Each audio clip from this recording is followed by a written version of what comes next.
Bon midi tout le monde, ça fonctionne, on est live, on a un super de beau sujet ce midi, ça fait tellement longtemps que je veux parler du syndrome de l'intestin irritable, ça touche tellement de monde. En fait, là, c'est dans le top 2 des raisons de consultation en clinique privée. Perte de poids, syndrome de l'intestin irritable. Ça affecte la qualité de vie. Puis aujourd'hui, on a vraiment une pro. Et pour nous en parler, évidemment, elle est nutritionniste. Elle s'appelle Christelle Dubé. Elle est directrice générale d'Équipe Nutrition aussi. Équipe Nutrition avec qui j'ai une super de belle collaboration depuis mars dernier.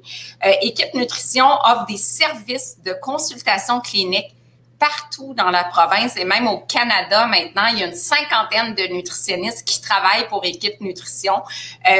Donc, c'est une belle compagnie avec qui j'ai le bonheur de collaborer. Puis, savez-vous quoi? On est déjà 112. Mon Dieu, ça va vite. Moi, je veux juste être sûre que je vois vos questions. Je pense que oui, j'ai déjà des commentaires. C'est parfait. Donc, cette condition-là, écoutez, j'avais des statistiques. Le risque pour un Canadien de développer le syndrome de l'intestin irritable. Avant, on disait syndrome du côlon irritable. Maintenant, on dit syndrome de l'intestin irritable parce que ça peut toucher toutes les parties de l'intestin. Au cours de sa vie, c'est 30%. Ça touche davantage les femmes. On a vraiment des astuces en nutrition pour alléger les symptômes. C'est de ça qu'on va jaser ce midi. Et avant ça, je veux vous dire qu'on a un concours. Merci d'être au rendez-vous. On a déjà 164 personnes. Aujourd'hui, on va faire tirer une consultation en nutrition avec Équipe Nutrition et mon équipe aussi, comme on collabore de près. Et donc, c'est une valeur de 135 $. Et pour gagner, il faut aimer la page Facebook Isabelle Huot, docteur en nutrition. Vous êtes déjà dessus, donc c'est parfait, juste aimer ma page. Aimez la page d'Équipe Nutrition aussi. Et il faut poser une question ou en tout cas commenter le live avec Christelle. Comme ça, vous courez, vous maximisez vos chances de gagner.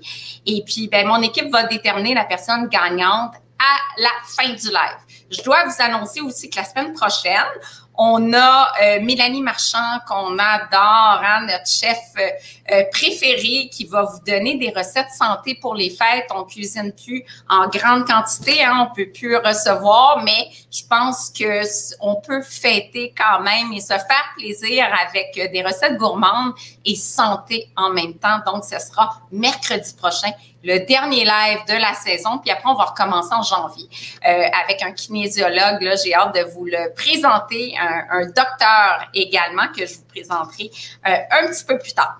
Bien, sans plus tarder, comme vous êtes, mon Dieu, près de 200 pour accueillir mon invité, hein? Donc, Christelle Dubé, je la joins. Alors, Christelle qui est au rendez-vous, elle est nutritionniste, directrice générale d'Équipe Nutrition. Avant de donner tes trucs, Christelle, parle-nous un petit peu d'Équipe Nutrition. Vous avez 65 cliniques à travers la province.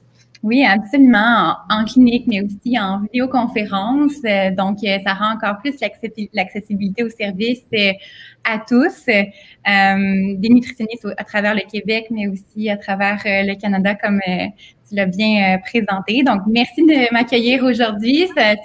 On a un sujet chaud, là, je pense. Et vraiment, écoute, on a 175 personnes qui sont là en direct pour nous écouter. Donc, je sens que c'est un sujet vraiment intéressant pour tout le monde. Ça touche beaucoup le monde. Je l'ai dit d'entrée de jeu.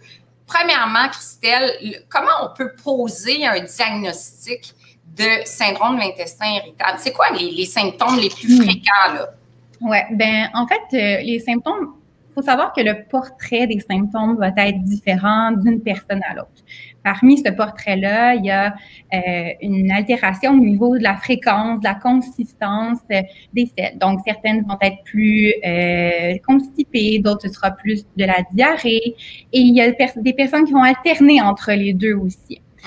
On va aussi avoir des inconforts, donc douleur abdominale, une sensation de ballonnement, donc avoir l'impression que le ventre est gonflé d'air, des gaz.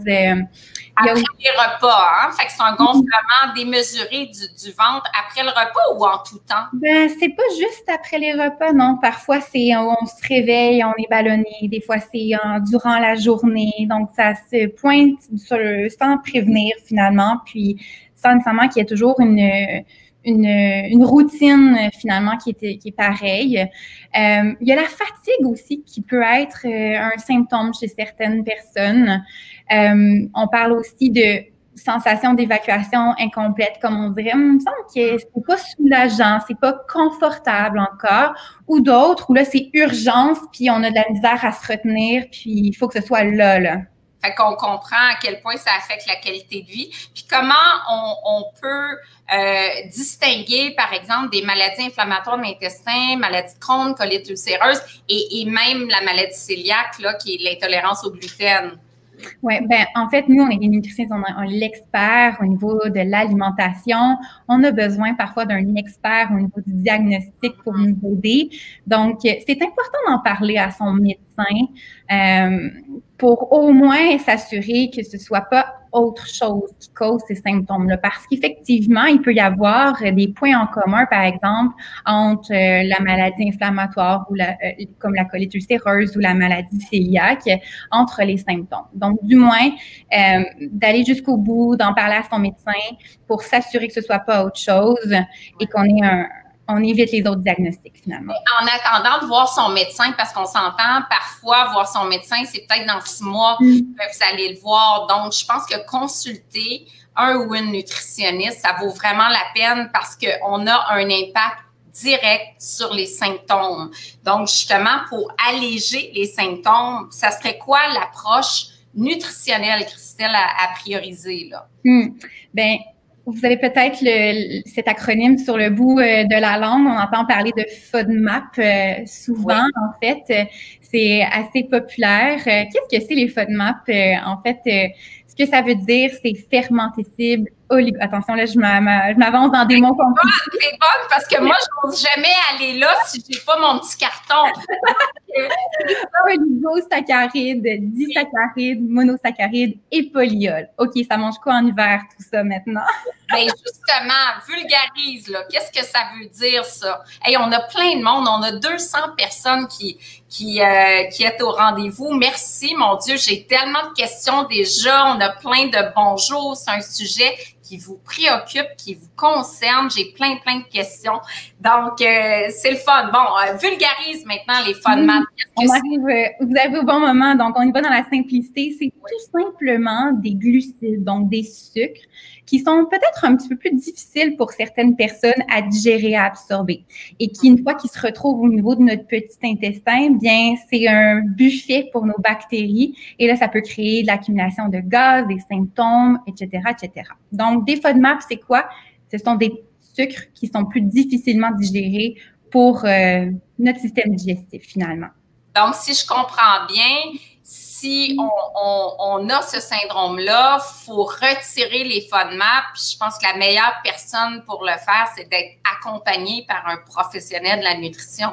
Absolument, absolument. Puis même des fois, avant de se lancer dans la belle grande démarche des FODMAP, on peut voir aussi, est-ce qu'il y a d'autres choses qu'on peut améliorer dans ce qu'on appelle un peu la première ligne, donc dans les habitudes alimentaires. Est-ce que la fréquence à laquelle on mange, l'horaire des repas fonctionne bien? Parce que ça aussi, ça peut avoir un impact sur le transit, la régularité intestinale. Est-ce que une alimentation qui est très grasse, qu'est-ce qu'il y en est de l'alcool, qu'est-ce qu'il y en est de notre apport en fibres, etc. Donc, il y a ces petits points-là qu'on peut aller valider, travailler un temps soit peu. Puis après ça, bien, on va aller jouer à l'inspecteur gadget finalement au niveau des FODMAP. Et là, bien, l'approche, c'est essentiellement 3 grandes étapes. Dans un premier temps, comme tu l'as dit, c'est qu'on va les retirer, ces aliments-là. Et au complet. En fait, au complet, le plus possible. C'est certain que c'est quand même assez demandant comme approche, mais c'est toujours possible, en fait. Donc, pas de légumineuses, pas tous les légumes de la famille des choux là, qu'on aime tant, le brocoli et compagnie. On tombe dans le riz blanc, le pain blanc. Là. Oh, c'est ça qu'on veut pas, en fait! Idéalement, ben c'est certain, comme tu l'as mentionné, il y a plein d'aliments. Donc, autant Ça peut être dans les fruits, ça peut être dans les légumes, ça peut être dans les produits céréaliers. Donc, d'avoir un petit coup de pouce pour, premièrement, s'y retrouver, c'est intéressant. Puis aussi, changer le focus de voici ce que tu ne peux pas manger vers voici ce que tu peux manger. Et c'est là où c'est important parce que… Ça, j'aime ça. On tombe dans un message qui est positif au lieu de dire, hey, on bannit ça, ça semble lourd, c'est difficile la compliance du client parce qu'il dit, je dois retirer tout ça. Ben, mettons l'accent sur le positif. Qu'est-ce que je peux manger qui va pas occasionner des symptômes? Exactement. Puis là, ben, notre rôle, c'est d'aller chercher un maximum de variété malgré les éléments les aliments qu'on retire de notre alimentation pour éviter de tomber dans le piège de la monotonie, que ce soit facile de cuisiner avec des nouveaux aliments, puis aller chercher le plus de fibres aussi dans notre alimentation possible parce qu'on veut pas les enlever complètement, les fibres non plus, là. Oui, et là, on parle il y a des fibres qui sont mieux tolérées que d'autres, puis encore là, ça dépend des gens, hein? Oui, absolument. Donc, la tolérance aux fibres, c'est un grand sujet là, quand on étudie le syndrome de l'intestin irritable. Ce serait le fun d'avoir des lignes noires, blanches, mais là, je pense qu'on est dans les 50 Shades of Grey, définitivement. Donc, c'est vraiment une tolérance qui est individuelle. Et là, d'où le rôle de la nutritionniste, c'est de faire les petites étapes avec vous pour valider qu'est-ce qui fonctionne, d'amener une progression finalement au fil de la tolérance et de trouver notre zone de confort. Parce qu'il y a quand même 13 à 20 des gens qui souffriraient du syndrome de l'intestin irritable. Si on regarde les facteurs causaux, là, je sais qu'il y a des pistes, il y a plusieurs facteurs qui sont associés au risque de développer un syndrome de l'intestin irritable. Est-ce que tu peux m'en décrire quelques-uns?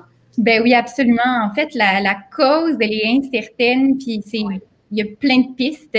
Il y en a qui sont plus d'ordre psychologique. On peut nommer le stress, l'anxiété d'ailleurs. Et on ne se fait pas épargner en ce moment. Donc, si on voit une vague de symptômes qui s'installe, ben on peut faire facilement le lien là, par moment. Donc, il y en a plus avec la pandémie. Il y a plus d'anxiété, il y a plus de stress. Donc, il y a plus de répercussions au niveau de la santé digestive, là. Mais c'est certain que si le stress, pour moi, c'est un élément qui est aligné sur l'apparence des symptômes, effectivement, on va se retrouver un petit peu plus sensible à ce niveau-là. D'un autre côté, il y a aussi tout ce qui est physiologique. Donc, il y a des gens qui vont avoir un transit intestinal plus lent, plus rapide. Donc, il y a la génétique, il y a l'alimentation, le fameux microbiote aussi, qu'on aime beaucoup. Oui. Il y a pour son mot à dire aussi. Même les hormones chez la femme, donc selon le cycle, il peut y avoir un incident sur les symptômes, la digestion. Oh, hey, c'est fascinant. On a tellement de questions avant de parler des probiotiques et tout ça. Je vais aller voir quelques questions. On a des beaux bonjours de plein de monde. Qu'est-ce qu'on peut manger? On a des questions sur le lactose. Donc, oui. Ben, je peux peut-être adresser un mot sur le lactose, effectivement. Quand on parle de FODMAP, il y a 5 belles catégories de types de sucre, comme on a décrit tout à l'heure. Puis le lactose, ça en fait partie. Donc, chez certaines personnes, c'est simplement qu'ils auront une intolérance au lactose. Donc, ça, c'est pas nécessairement associé au syndrome de l'intestin irritable, mais chez certains gens, ce sera pas que le lactose, il y aura d'autres glucides aussi. Donc, oui, le lactose, ça fait partie des FODMAP, en fait. OK. Donc, on peut se tourner à ce moment-là vers, il y a plein de produits sans lactose. Ah oui, tellement. Le lait, le yogourt, même je crois que le yogourt, en fait, tellement qu'il contient de bonnes bactéries à l'intérieur, ça pourrait même faciliter la digestion du lactose. Donc, il y a des variantes. Du fromage sans lactose, c'est pas complexe. En fait, c'est pas cette partie-là de la diète faible en FODMAP ou de l'approche faible en FODMAP qui est compliquée.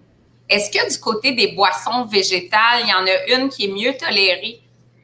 Bien, en fait, c'est là où des fois, c'est un couteau à double tranchant parce que la boisson de soya, elle est aussi riche en FODMAP. Donc, puis si on parle du cajou, ben ça aussi, c'est un aliment riche en FODMAP. Donc, il reste la boisson de riz ou… Amandes, oui, c'est ça, exactement. Riz, amandes qui seraient plus suggérées. Stéphanie nous dit, on prend tous les trucs qui passent, c'est vraiment pas agréable à avoir. Merci du partage, effectivement. Oui, ça peut nuire à la qualité de vie. Est-ce que, Émilie, très bonne question, Émilie Dubois. Ah, c'est vrai, je peux même mettre les questions comme ça, tu vois. Cool. Alors, Émilie, est-ce un problème qui passe ou on a ça à vie?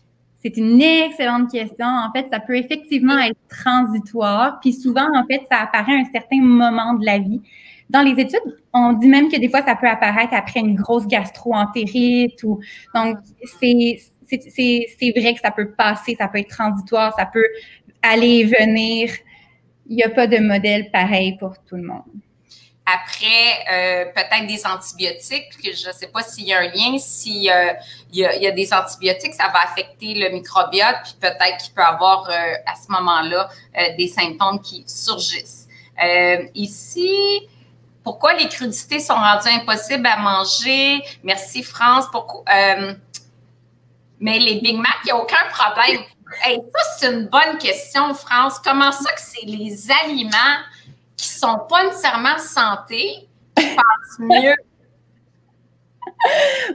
On a peut-être amené un élément de réponse tout à l'heure. Je me questionne sur la quantité de fibres que contient un Big Mac. Je crois pas qu'il y en ait beaucoup, alors que dans les légumes, il y en a plus.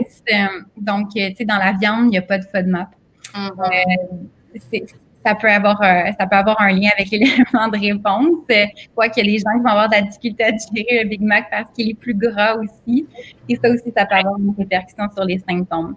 Si on mange plein de céleri puis plein de chou-fleur, ben c'est des aliments qui sont riches en FODMAP. Donc, on parle des polyols là, de notre dernière catégorie finalement. Est-ce qu'il y a des aliments, Christelle, des légumes en fait qui passent mieux, qu'on peut manger sans problème, voire en crudité ou pas du tout? Ben oui, les laitues, ça contient pas de FODMAP, le concombre ne contient pas de FODMAP, il y en a là. OK. Super. On a Claude. Moi, je souffre de colite ulcéreuse. Donc, oui, ça, il y a la partie inflammation qu'on n'a pas dans le syndrome de l'intestin irritable. Donc, les recommandations sont différentes. Absolument. Merci du partage. En fait, est-ce que les personnes souffrant, merci Fatima, sont plus susceptibles de déclencher leurs symptômes dus au stress? On l'a abordé. Donc, je pense que j'ai lu qu'il y avait 30% des gens qui avaient le syndrome de l'intestin irritable, qui avaient des troubles anxieux ou des troubles de stress chronique. C'est remplacé la même? Oui.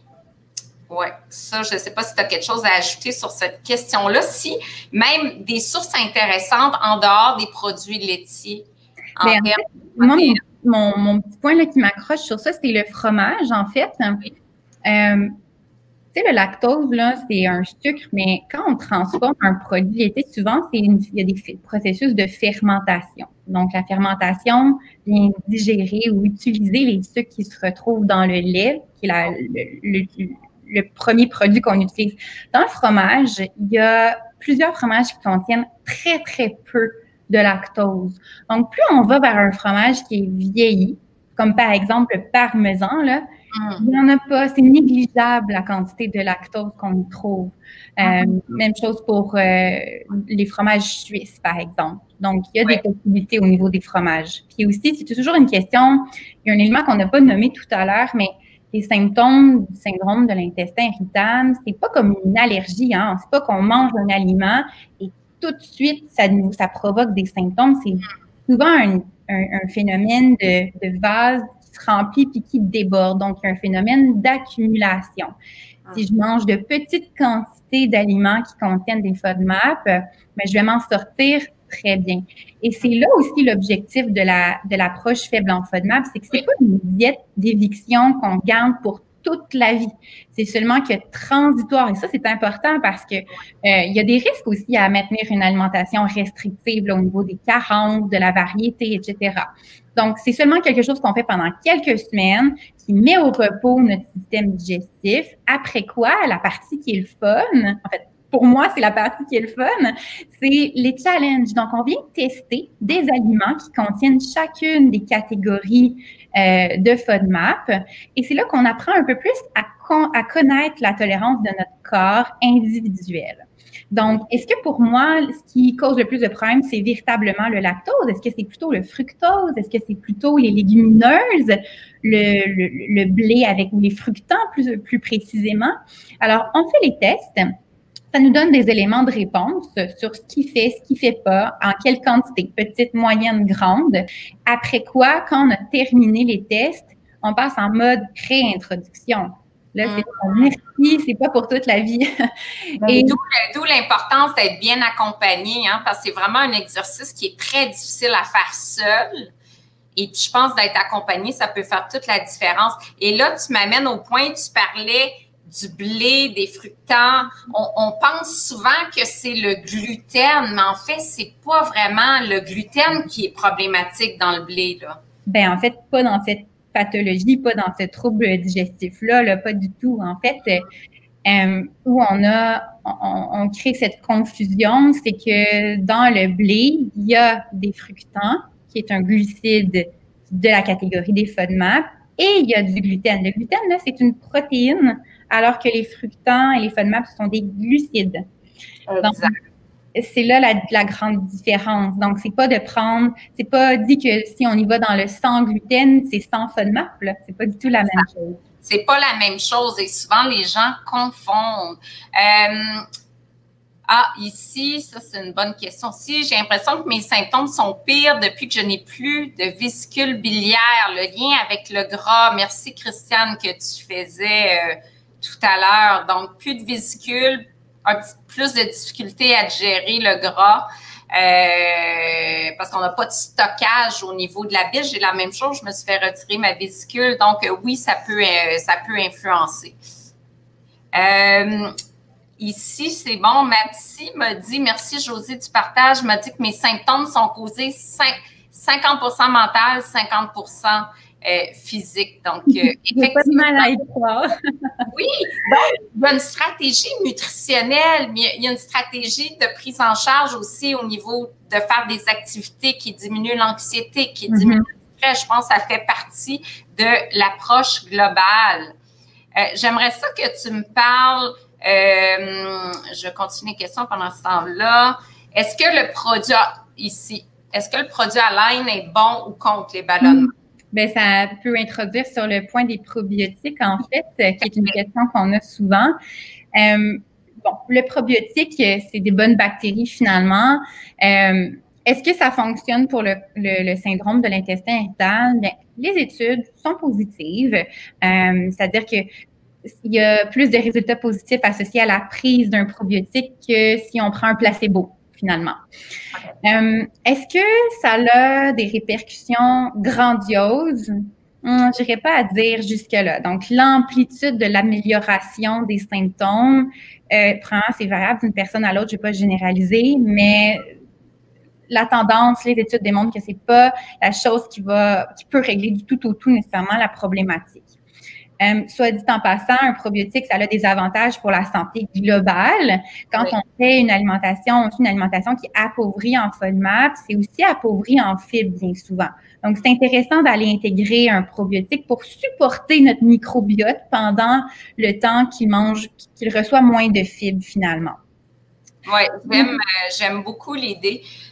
Puis, il y en a beaucoup sur le marché. Tu me parlais d'une application pour choisir le probiotique le plus efficace pour chaque type de condition, en fait. Oui, absolument. Donc, c'est pas tous les probiotiques qui font la même chose. En fait, chaque marque propose une recette de bactéries différentes, finalement.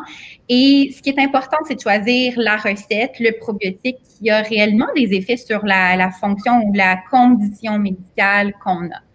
Donc, par exemple, la meilleure façon de faire un choix, je crois, c'est de se rabattre sur une application qui est gratuite. En fait, c'est une application qui se nomme le Guide des probiotiques disponibles au Canada.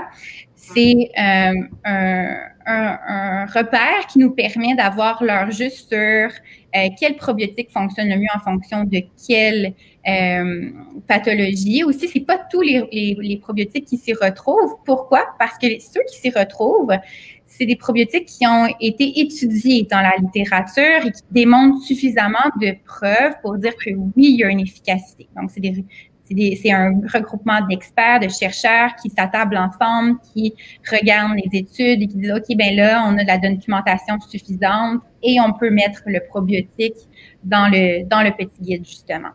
Parfait. Donc, c'est gratuit, je le rappelle. Donc, c'est intéressant aussi. Une bonne question aussi, si les légumineuses sont un problème, comment on fait pour rencontrer les besoins en fibres? Donc, tu parlais des probiotiques pour aider le microbiote. Est-ce qu'il y a d'autres choses? Bien, absolument.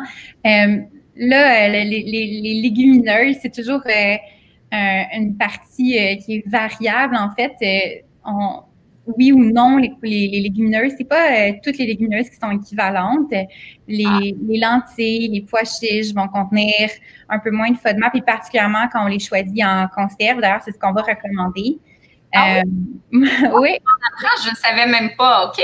Ben, en fait, la raison vient du fait que les FODMAP, c'est soluble dans l'eau. Et quand on les conserve dans une conserve, il y a un liquide. Et ben de là, il y a des FODMAP qui vont s'y retrouver. Et la légumineuse qu'on va avoir va être moins riche en FODMAP. Très intéressant. Donc, parfait. Donc, les lentilles passeraient mieux. Si on y va dans d'autres sources de fibres, ben la fameuse graine de lin, graine de chia, je pense que c'est des petits ajouts tellement simples avec lesquels se familiariser, que ce soit en pudding, que ce soit en garniture, dans un granola, par exemple, ou dans des camouflés dans des boulettes de veau, dans des boulettes de viande. Donc, je pense que ça peut être très intéressant aussi. Oui, super. Michel qui adore le live, est-ce qu'on peut le revoir? Oui, il sera sur ma page en permanence. Et, absolument, vous pouvez le revoir. Merci. Ensuite, qu'est-ce que j'ai? Est-ce qu'il y a des carences, Fatima? Est-ce qu'on a des carences nutritionnelles, justement, associées au fait, surtout qu'on est en plan de restriction? Quelles seront les carences associées? Est-ce qu'on doit prendre une multivitamine, par exemple? Bien, ça dépend de comment on s'en tire avec notre alimentation faible en FODMAP. Je crois que c'est quelque chose qui est très personnalisé. En fait, il faudrait valider à quoi ressemble l'alimentation actuelle. Est-ce que c'est varié, diversifié? Puis à ce moment-là, je pense qu'on pourrait tirer une meilleure conclusion. Oui, absolument. Jessica, ici, est-ce que l'usage de médicaments est absolument nécessaire pour contrôler les symptômes? Ça dépend tellement d'une personne à l'autre. Il y a de la médication qui existe. Rendu là, je pense que c'est le médecin qui est le mieux placé pour se positionner par rapport à la pharmacothérapie. Oui, absolument. C'est très complexe de tenter de trouver les FODMAP. Je ne suis pas assez disciplinée pour le faire, France. Ben, c'est pour ça que je pense que d'être appuyé par quelqu'un, on le dit souvent quand on est en perte de poids, ben, d'avoir le support d'une équipe, kinésologue, nutritionniste, psychologue au besoin, ça aide beaucoup à cheminer. Et je pense que pour le syndrome de l'intestin irritable, c'est une condition où la nutritionniste est presque essentielle parce que ça apporte énormément de soulagement. C'est tellement, il y a des livres, il y a de l'information qui circule, mais il faut tellement personnaliser l'approche parce qu'il n'y a pas personne qui a un syndrome de l'intestin irritable qui réagit nécessairement aux mêmes composantes. Donc, d'où l'importance d'avoir son coach. Et je pense que si vous n'avez jamais consulté le nutritionniste puis que vous vivez avec ce syndrome-là, c'est le moment où jamais consulter le nutritionniste. C'est hyper accessible maintenant en télépratique. Vous pouvez vous déplacer, bien sûr, dans les 65 cliniques, mais en télépratique, on peut faire ça dans le confort de son foyer avec toutes sortes de plateformes. Donc, c'est vraiment intéressant, mais surtout, ben, ça améliore votre qualité de vie parce que d'être suivi par un expert et de faire les modifications à vos habitudes alimentaires, ça fait en sorte que les symptômes diminuent grandement.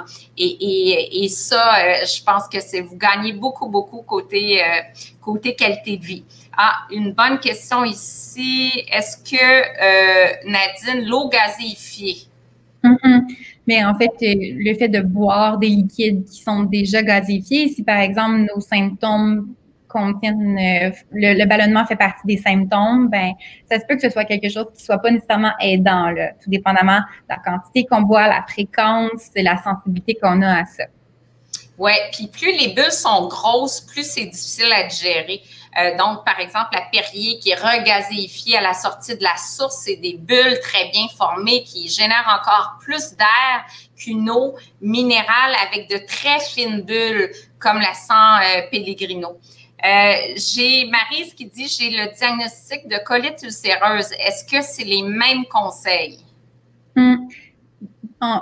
C'est différent. Là. La colite ulcéreuse, c'est une maladie inflammatoire de l'intestin, alors que le côlon irritable, c'est pas une maladie inflammatoire. Par contre, il y a des études qui démontrent que les gens qui sont atteints de la colite ulcéreuse pourraient être plus susceptibles aussi de se retrouver avec les symptômes d'un syndrome de l'intestin irritable. Alors, ça se peut qu'il y ait une concomitance. OK. Donc, parfait. Encore là, je pense que le nutritionniste pourrait vous aider. Julie qui nous dit, est-ce que les symptômes augmentent pendant la grossesse? Bonne question. Et je n'ai pas la réponse. Ah, bon, c'est pas, c'est rare que tu sais pas quelque chose. Donc, oui, parce que tu parlais de l'influence des hormones et du cycle menstruel. Donc, c'est sûr. C'est sûr que ça peut avoir une influence, mais de là à savoir est-ce que ça augmente systématiquement ou si chez certaines personnes, ça pourrait diminuer, là, je ne sais pas. Mais c'est sûr qu'il peut y avoir un lien, effectivement. Bon, est-ce que pouvez-vous définir microbiote? Hey, grosse question. Le microbiote, est-ce qu'on peut dire que c'est l'ensemble des micro-organismes qui habitent dans notre intestin? Donc, on parle de diversité microbienne. Donc, on parle de bactéries, mais ça peut être des micro-organismes, exactement. Tout ce qui est vivant. En fait, on ne le sait pas, mais il y a beaucoup de familles qui habitent en bas. Il y a beaucoup de familles, puis il y en a qui sont favorables, d'autres défavorables, puis il y a des aliments qui influencent positivement le microbiote et d'autres négativement, comme les succédanés de sucre, certains additifs, etc. Saturés, etc. Oui, je pense avoir un sujet en soi. En tout cas, moi, je trouve tellement intéressant le microbiote. Est-ce que la consommation, Marie-Josée, de barres protéines cause habituellement des inconforts intestinaux? Ça va vraiment dépendre de la liste des ingrédients. Encore là, il faudrait évaluer tout ça. Bien, je pense que dans les barres protéines, il y a souvent des sucres alcool. Tu sais, c'est souvent des barres diététiques un peu moins de glucides. Et ça, s'il y a des polyols ou des sucres alcool, ça pourrait causer plus de symptômes. Et pas que ça, des fois aussi, on va retrouver de l'inuline pour augmenter, booster les fibres. Des fois, ça peut être aussi un élément en jeu. Ah oui. Parfait. Donc, l'inuline, c'est un type de fibre qui a une action prébiotique, donc qui va nourrir les probiotiques. Est-ce que c'est bon ou c'est pas bon avec un syndrome de l'intestin irritable? En fait, c'est ça, c'est que c'est bon pour le microbiote, mais c'est fermentescible. Donc, si on a une sensibilité, ça peut exacerber les symptômes. Bon, je fais mon pain au levain. C'est bon, c'est mieux? Le pain au levain, c'est bon, en fait. C'est bon parce que le levain, en fait, c'est une fermentation, donc ça vient prédigérer, entre guillemets, si je peux me permettre, les sucres, les FODMAP que contient le blé ou les céréales que vous utilisez pour faire votre pain. Donc, souvent, c'est justement une alternative intéressante qu'on va proposer dans la phase faible en FODMAP. Il faut que ça soit du vrai levain, par exemple. C'est vraiment important. Des fois, on va mimiquer le goût du levain par d'autres processus, mais c'est pas une vraie fermentation. OK. J'ai une question qui est intéressante. France nous dit, c'est les coûts de la consultation qui m'arrêtent. Je comprends. Tu sais, on peut dire, bon, ben là, je vais dépenser 135 $ pour voir un professionnel. Premièrement, il y a des assurances qui couvrent les services de nutritionniste. Et qu'est-ce que tu répondrais à France quand elle te dit les coûts? Et je pense que ça concerne beaucoup de gens qui disent, bon, ben c'est quand même une dépense importante pour mon budget. Qu'est-ce que tu répondrais? Mais je pense qu'en fait, parfois, c'est à combien évaluons-nous le coût de notre qualité de vie? En revanche, je reposerais une question, en fait. Quand on a des résultats, quand on se retrouve avec une diminution des symptômes, juste le fait de retrouver un bien-être qui est tellement plus grand, je pense que là, ça aussi, ça a une valeur qui est parfois inestimable. Oui, absolument, parce que la qualité de vie est tellement, tellement améliorée. Donc, oui, puis vérifiez auprès de vos assureurs si vous en avez, parce que les services d'un nutritionniste sont couverts par la majorité des assurances. Bon, Hélène Picard qui nous dit, bon, j'ai des rages à l'occasion et j'en paie le prix avec des symptômes. Bien, effectivement, donc, quand on mange des aliments qui sont plus durs à tolérer, bien, on s'assure peut-être d'être à la maison parce que c'est pas facile si on est à l'extérieur puis si on a des symptômes, surtout prédominance diarrhée, c'est peut-être plus difficile. Ça me fait penser à un point aussi, Isabelle, juste des fois le simple fait de se recentrer sur l'écoute de nos signaux. Parfois, je pense entre autres à l'écoute de la satiété. Si on a l'habitude de souvent dépasser notre seuil de confort à la fin d'un repas, ben c'est sûr que ça va avoir un impact, une répercussion sur les ballonnements, sur les inconforts. Donc, ça fait partie des petits trucs là, intéressants aussi, au-delà de voir tout limiter dans notre alimentation. Des fois, c'est juste d'arrêter avant de se sentir inconfortable, permet de diminuer certains symptômes. Oui, j'adore ça. D'ailleurs, ça me donne 2 nouveaux sujets pour 2021, le microbiote et respecter sa faim, sa satiété. C'est tellement difficile. Puis c'est un exercice, je pense que ça vaut la peine de revenir là-dessus et d'en faire un live complet. Je pense que ça clôt, là, ça fait déjà 36 minutes qu'on est avec vous. Juste m'assurer qu'on a répondu pas mal à tout le monde. Vous avez été super nombreux. Merci. Et on a encore plus de 150 personnes. Merci d'avoir été au poste aussi longtemps. Et qu'est-ce qu'on fait pour le tirage? Est-ce qu'il y a, je pense que Vanessa, elle est là. Vanessa qui est aussi diététiste pour Équipe Nutrition. Je ne sais pas si tu peux trouver pour nous, Vanessa, si encore à l'écoute, le ou la gagnante de ce prix d'une valeur de 135 $ d'une consultation en nutrition. Donc, si jamais tu peux me trouver et m'écrire le ou la gagnante, ça serait vraiment super. Encore une fois, il faut aimer ma page, il faut aimer la page Équipe Nutrition et c'est parmi toutes ceux et celles qui ont posé des questions, puis il y en a beaucoup. Donc, je vais voir sinon si Amélie est au poste ou n'importe qui dans mon équipe qui peut me donner, parce que là, il faut aller vérifier s'ils aiment nos pages et tout. Ah, Vanessa, elle est là. Donc, Vanessa va me revenir avec la gagnante, donc dans quelques minutes. Mais Stéphanie, merci les filles d'avoir partagé tout ça. En attendant d'avoir la gagnante, est-ce que le reflux, est-ce qu'il est relié au syndrome de l'intestin irritable? Est-ce qu'il y a un lien? Ça peut faire partie des symptômes. Ça peut faire partie des symptômes. Donc, c'est des stratégies différentes aussi pour le reflux. Fait que là, il faut conjuguer tout ça. Donc, je pense qu'il y a besoin d'une consultation parce qu'il y a des conseils spécifiques pour le reflux et pour le syndrome de l'intestin irritable aussi. J'arrive à l'instant, Francine Robert, qui est une fidèle, aucun problème. La vidéo est en ligne, vous pouvez la regarder. Oui, vous avez manqué quelque chose de super intéressant. Non, Francine, ça me fait plaisir. Elle va être là tout le temps. Donc, il n'y a aucun problème. Bon, ben pendant que Vanessa est après chercher le maladie inflammatoire, une diététiste pourrait m'aider. Mélissa, absolument. Absolument, maladie inflammatoire, absolument.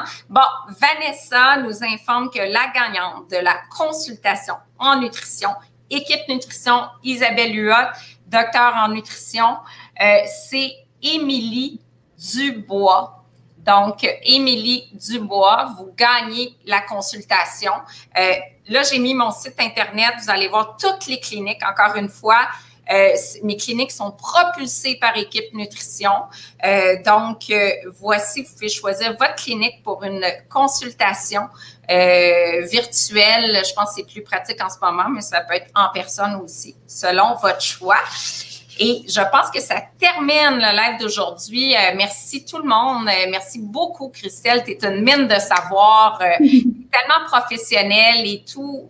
Bien, comme chez Équipe Nutrition, l'ensemble des nutritionnistes, c'est toujours fidèle à la science, les plus récentes données, toujours basé sur des données probante. Vous travaillez avec des milieux universitaires et vraiment l'approche de l'ensemble des nutritionnistes qui travaillent avec vous, c'est ultra professionnel et vous êtes tellement bien encadré dans cette approche-là. C'est vraiment très, très, très professionnel. Donc, n'hésitez pas à prendre un rendez-vous. J'ai mis les coordonnées ci-bas. Et je vous annonce encore une fois que la semaine prochaine, on fait de la cuisine santé avec la chef Mélanie Marchand. Et après, on prendra les lives au début janvier avec d'autres intervenants. Alors, Christelle, le mot de la fin? Ben, c'est moi qui te remercie, en fait, pour cette belle tribune. Puis, félicitations, Émilie. Alors, ça a été un plaisir de répondre à vos questions et on a bien hâte de vous aider un peu plus en détail dans nos bureaux ou derrière notre écran. Bon, ben voilà. Merci tout le monde encore une fois. Bon lunch, si ce n'est pas déjà fait et je vous dis à bientôt. Bye bye.